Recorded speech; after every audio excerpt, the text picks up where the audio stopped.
All right, let's get right into it. Because what we're about to talk about might just flip everything you thought you knew about being rich completely on its head. We're going to expose a hidden trap, one that keeps even the highest earners from ever really being financially free. Does this sound a little too real?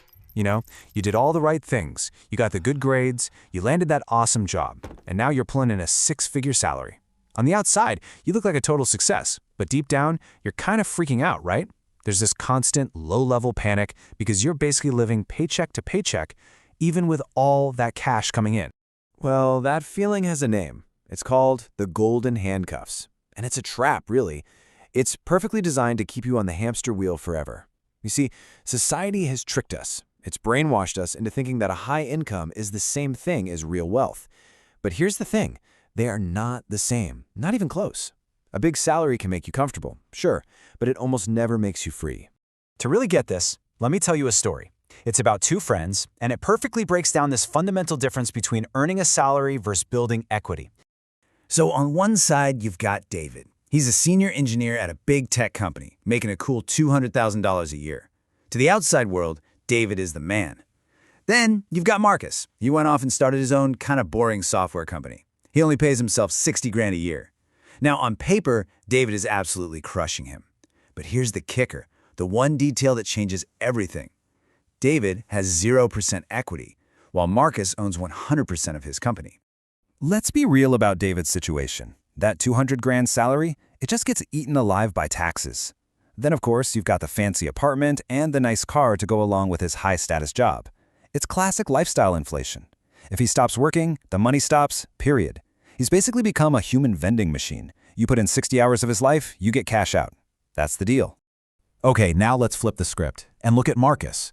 While David was busy upgrading his stuff, Marcus was laser-focused on one thing, and one thing only: ownership. The thing that actually builds real wealth. For the longest time, Marcus's journey looked like a total failure to everybody else.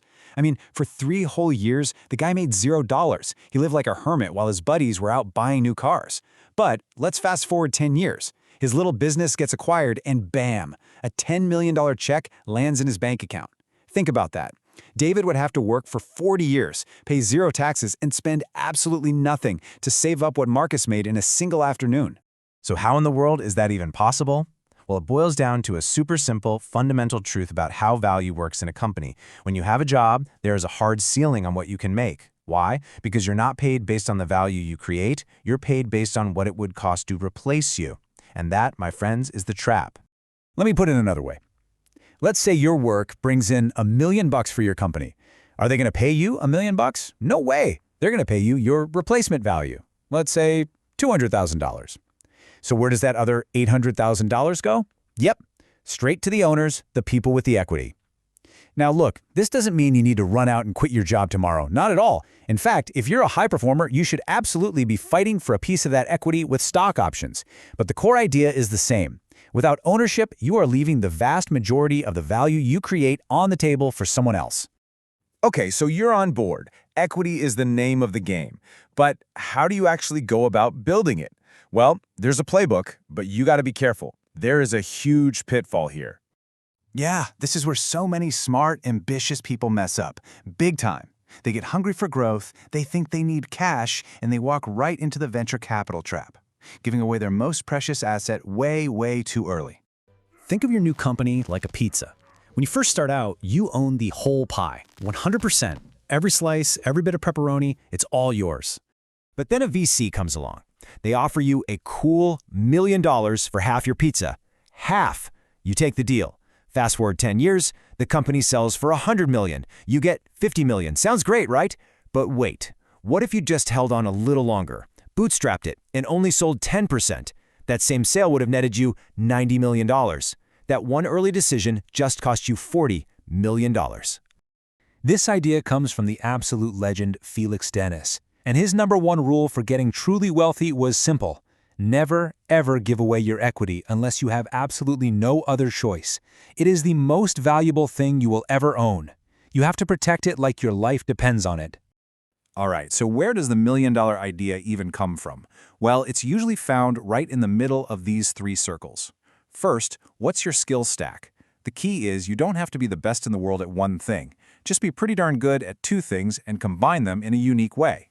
Second, what gets you excited? What's a problem you're actually passionate about solving? Because you're going to need that fire to get through the tough times. And third, and this is probably the most important one, what are people already screaming for help with? Don't invent a solution and then go looking for a problem. Find where the demand already exists. So once you're up and running, the goal is actually pretty simple. It's to make yourself redundant. Yeah, you heard me. Your job is to build a machine that doesn't need you to run it. You hire people, you use AI, you delegate everything you possibly can. The real goal is to buy back your own time.